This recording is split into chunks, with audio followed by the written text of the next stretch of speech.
Kailan ba siya lumalakas? Mas lumalakas kapag ka minamaliit o mas pag pinupuri? Pero may kondisyon sila na dapat ang humawak sa iyo is yung trainer nila. Halimbawa, Robert Garcia o Freddie Roach.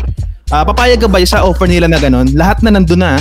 Ayan, ko na rin, i-connecta ko na rin. Kung sakali bang maglaban si Donaire at saka Casimero, sino sa tingin mo yung magwawagi sa kanila? Powercast Sports. If you're new here, don't forget to subscribe and hit the notification bell. Okay, salamat sa oras. Gusto ko lang unang tanungin yung ate mo. JL, tanong ko lang tungkol dito kay Carl James Martin kasi nakikita ko sa kanyang pag-uugali tsaka yung mentality niya sa mga laban kahit sa labas at loob.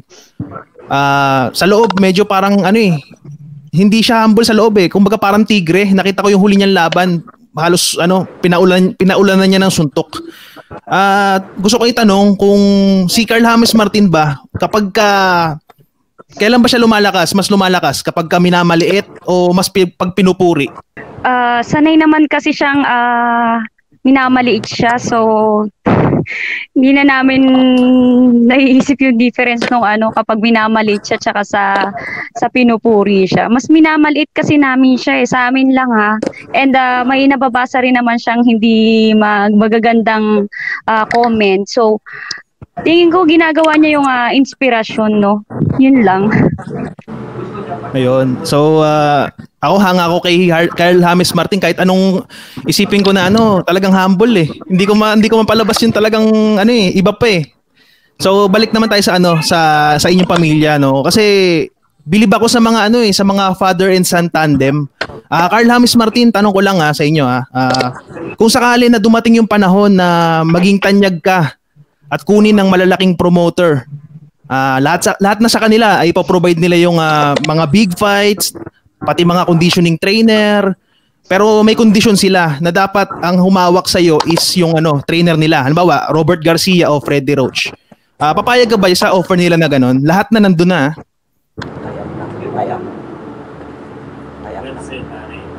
Sir, maganda pong tanong yan. Hindi po ako papayag na mahiwalay po sa akin ang tatay ko kasi siya na nagsimula sa akin. Siya na po nagtugtong na sa akin sa buhay ko, sa another life ko dito sa boxing.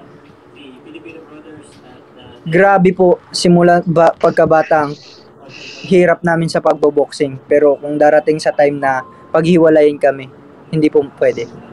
Di baling tanggihan na lang po namin kung may offer na ganun kaysa mahiwalay po siya sa akin. Okay, saludo talaga ako siguro sa pwede dagdag. Sige. Kumbaga, hindi siya aalisin, no? Yung papa mo. Siyempre. Oo. Di talaga, Pero yung in terms of head coach, halimbawa, pipili sa dalawa, sino yung head coach doon? Dapat airpat mo talaga. Tatay ko po talaga head coach. Pero kung may mga coach na magbibigay or mag-a-assist sa akin, magbibigay ng experience para may apply ko sa taas ng ring, okay po yun. Malaking okay po para sa akin yun. Okay, bilib ako dun sa doon talaga ako sa father and son na humahanga. At pagka world champion ka na, gusto kong makita, papa mo pa rin yung kasama mo. Kasi ganyan yung sinabi mo sa akin ngayon eh. In terms of bantamweight division, maraming malalakas dyan ngayon eh. Casimero, Donaire, Gabalio, 'di ba? Si Angkahas pwede pang umakyat yan. Pero sa tingin mo, kahit sa sparring lang pagdating sa mga world champion natin ngayon, halimbawa, maghahanap ka ng mga kasparing. Sino sa tingin mo yung magpapa-improve pag kay Carl James Martin?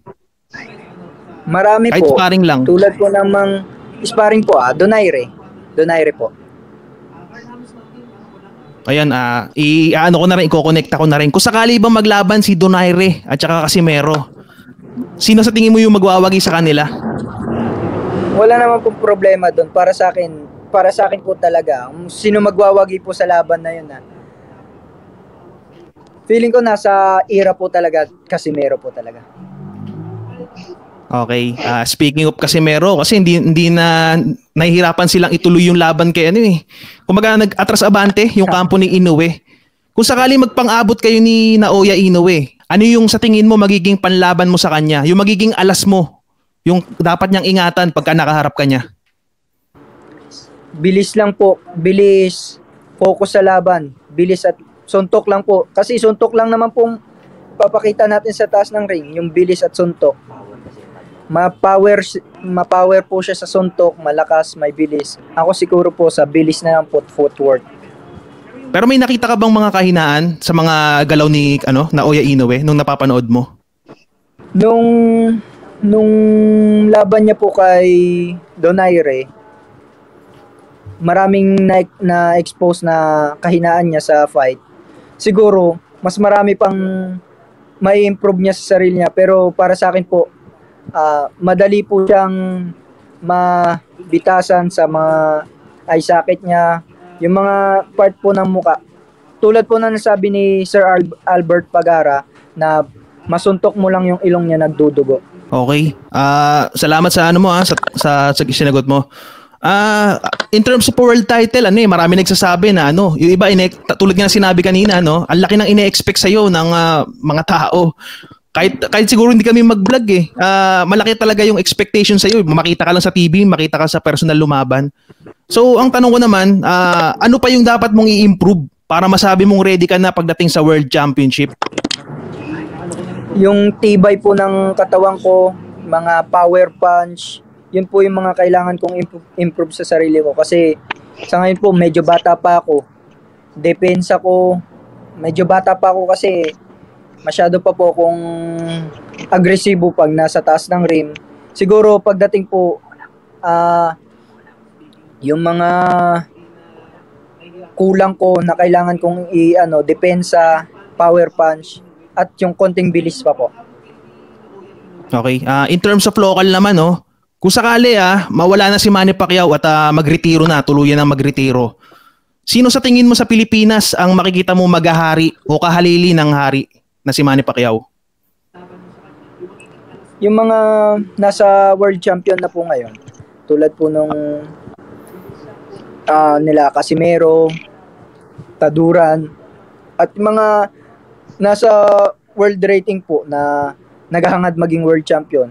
Gabalio, marami pa po, Dasmariñas, na nasa hilera na po sila para maging world champion. Okay, ito na yung pinakahuli ko. Ano yung mga mensahe mo sa lahat ng nag-e-expect kay Carl James Martin, kahit mga basher? Yun yung ano yung mga mensahe mo sa kanila? Maraming salamat po sa inyo kasi nagiging inspirasyon ko po kayo sa akin sa tuwing ensayo, training, laban. Binabasa ko po lahat yan. Hindi ko man po kayo nare-replyan sa pag-chat niyo sa akin sa page ko, sa ibang social media. Maraming salamat po sa inyo talaga. Inspirasyon ko po kayo. Okay, maraming salamat sa oras mo, Carl James Martin. Darating yung panahon na magiging world champion ka rin at isa ka sa mga aabangan ko na nandun na sa taas na may hawak na titulo. Maraming salamat. Powcast Sports. If you're new here, don't forget to subscribe and hit the notification bell.